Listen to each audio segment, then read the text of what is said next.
That's why who sees very deep things is called specialist or super specialist. Specialist. Eye specialist, ophthalmology specialist, ear specialist. Somebody asked me who is a specialist. A fellow who knows more and more about less and less is called specialist. That fellow is able to study one small thing in the eye. That means what? Such a order exists there. Wherever there is order, there is study possible. Otherwise study is not possible. Chaotic things you cannot study.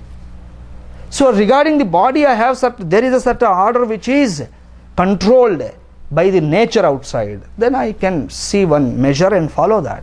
But what to speak of my mind, which is beyond all these laws? No natural law can work on my mind. More than speed of light my mind can travel. Can it or not? Yes. Think of India. You are there. So such potentialities I have. So wherein? How to measure it? What is the normal desire? So that I can have them. Normal is the word which comes from norm. N-O-R-M. Norm. Norms are there. If you come to satsang, there are certain norms. If you go to cinema also, there is certain norm. Wherever you go, there is certain norm wherein you will not have a problem, others will not have a problem. When you come to satsang, switching on the mobile phone is a norm. Because anyhow you are not switching off. When you come to satsang, sleeping is the norm. No. When you come to satsang, ensure that for 2 hours you are a sannyasi. That is a norm. Ensure that you are completely free from other things. That's a norm. Ensure that even if you don't understand, don't disturb others. Don't become a hindrance for their understanding. That's a norm. Anything is norm. Like that norm of BP is 120/80. Norm of some heart rate is so and so. Norm of height and weight etc. is so and so. Right or not? Of age and weight, age and height. All this is norm. So whatever is in norm, whatever is fitting perfectly into the norm is called normal. So what are the norms of the desire which are sanctioned to me as a human being, by knowing which I can manage my desires as normal? So I can normally desire. If I know that, it is easy for me. So anything goes above I can control, and anything goes below also I can control. So what is that norm? Is there any norm that Shastra teaches? Because desire is indispensable in nature, like the BP. As long as you are alive, BP will not go. That's the only condition. As long as you are alive, BP is indispensable. Moment you are gone, BP is gone. This is also like that. As long as you are alive, desire is indispensable. You cannot alter it, you cannot substitute it with any other thing. You can, I tell you, you will definitely fail whenever you touch the desire. Whenever you want to do something with the desire, take it for granted. Not for today, for the coming thousands of years. Successfully you will fail. That's the only option. That is the reality. So this is indispensable. Now only thing I can do is find out the norms and follow those norms to keep this normal. So what are the norms? We will see. There are 3 norms given in the Shastra. The norms which I am going to explain to you, don't go and see in one particular Shastra.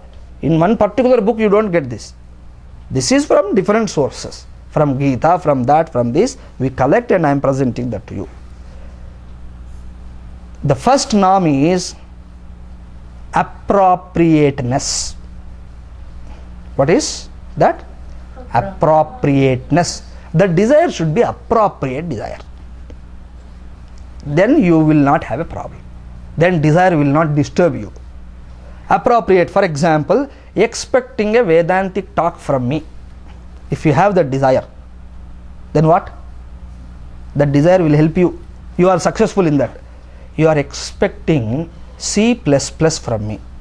There is one computer language I don't even know. C++. Then that desire itself is a source of problem. Not me. Understand? Not me. Prem Siddharth is as it is not a source of happiness nor a source of sorrow. For that matter, anything in the world, never a source of happiness, never a source of sorrow. including your mother-in-law. Never.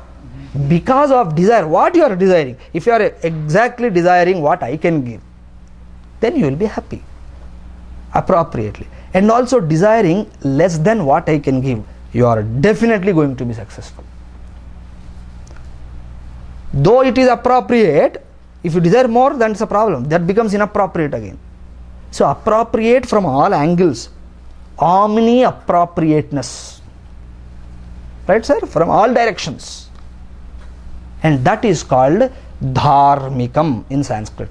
Your desire to be appropriate should be a dharmika kama.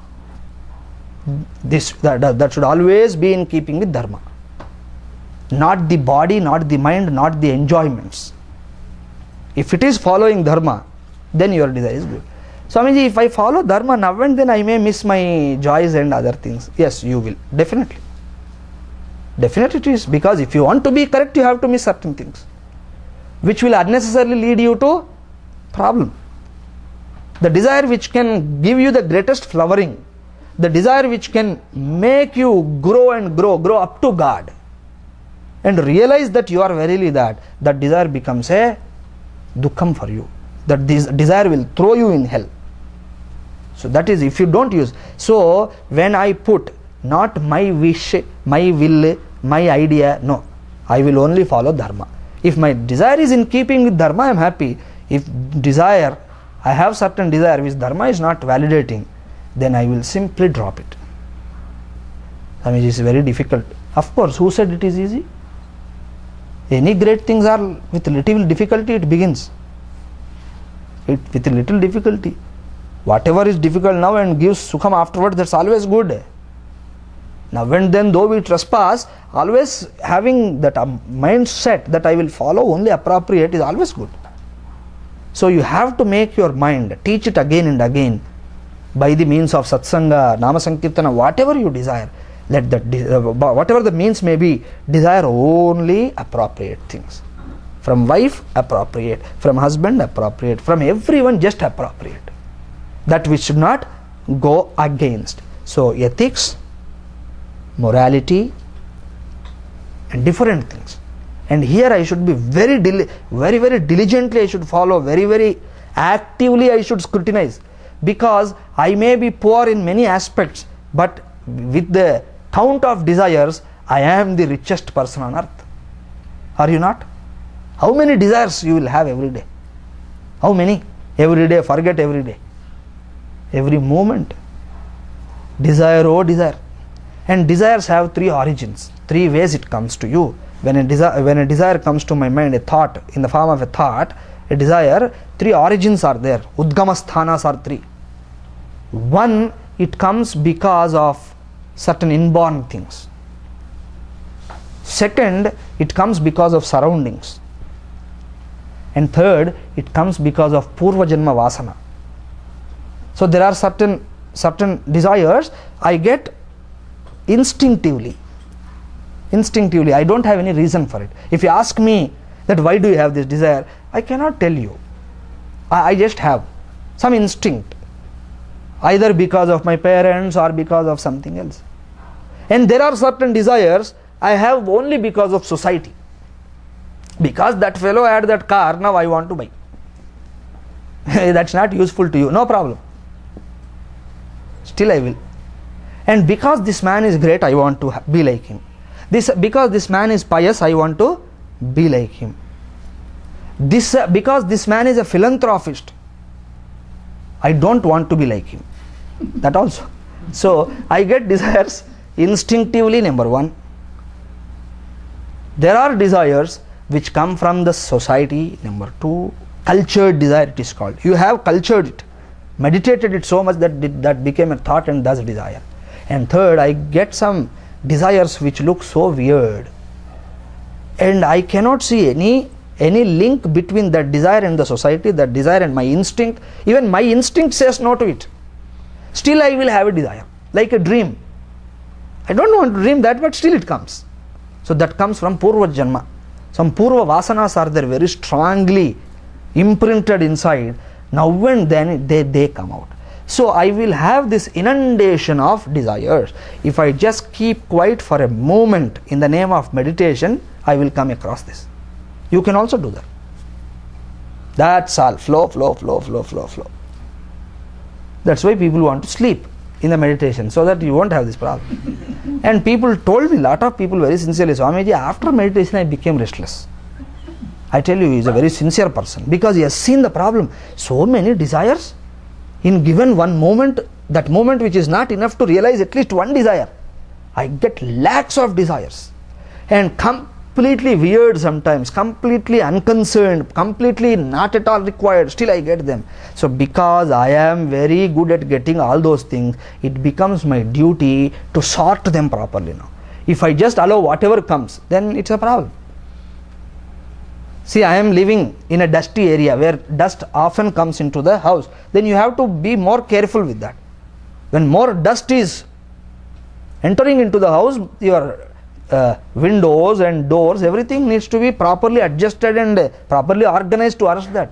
Like that dust called desires, so many comes out to me, which are at times not at all required. So I should be very careful. Any amount of desires, let them come. Only thing is, are they in keeping with dharma or not? Are they accepted by dharma or not? And what is dharma? Which is good to you and good to others, which will not disturb your spiritual growth. That is the only concern. It may make you very rich person if you do certain karmas. Now also certain desires you may have, if you work on them, you will become a rich person. You can do all fraudulent things, then become very rich man. But that will hinder your progress. That won't allow you to be happy here also after some time. Now maja, afterwards full saja. You here, after that papam is there, you are accountable for all those things. And if you don't believe in hell, heaven, etc., your growth is not possible. And you will have all money, not conducive situation around to enjoy that. You will buy the bed but no sleep. You will buy the book but no knowledge. You will buy everything but not the real stuff which can make my life glorious. So I should see whether they are in keeping with dharma appropriate. If suppose I get one out of this scrutiny, I find out all adharmic things, of course I will find no, Swamiji, what all? Generally I get only that. It should be my practice to see what dharmic is available. So only adharma I get. So if I get adharma, then what? And there are people, I tell you, who told me that by doing all this I am becoming more sorrowful fellow. Because when I see that I get a adharmic desire, though I don't share with others, but मुझे तो पता है इतरुలు ఎరుగ కున్నా ఈశ్వరుడు ఎరగడా వాడికి నాకైతే తెలుస్తుంది. That fellow will know and me I will know. I may not share, but whenever that come, I lose all my willpower. Before all your telling, before all this nonsense of yours, I was very happy with 1 week bhajan and now and then upavasam and all this. I was thinking I am next to Prahlada. Now you fellow, you have unnecessarily come to USA. You told so many things. That moment I bring this one adharmic thought, all that Prahlada, Parasara, Narada is going away and only Duryodhana, Dhritarashtra, these fellows are coming. So I am, what is this? I am degraded myself. Here again you should be careful. Any adharmika thing comes, it's not a problem, because I told you, some are instinctive, you cannot do anything. Some are purva janma, some are society. So you cannot do anything with that. Only thing is, if you entertain a second desire like that, then is a problem. If I suddenly get one adharmika desire when I am meditating or doing puja or japam, if I get one, the first one you are not to be guilt of. The first one is not in your hand. So you should not cry for it. I am bad, I am bad. No. If you build that pattern, if you encourage that thought again without working on it, then that is papa. So with first thought, it may be adharmic, you won't get any papa. Because if I say only dharmic thoughts you should get, then I tell you it's impractical. Is it right or not? Please think. Yes. It's highly impractical, and trying for impracticality is a sign of stupidity, sign of failure, that's all. If one fellow is attempting for impractical, you can, on the very first step you can say you will successfully fail, God bless you.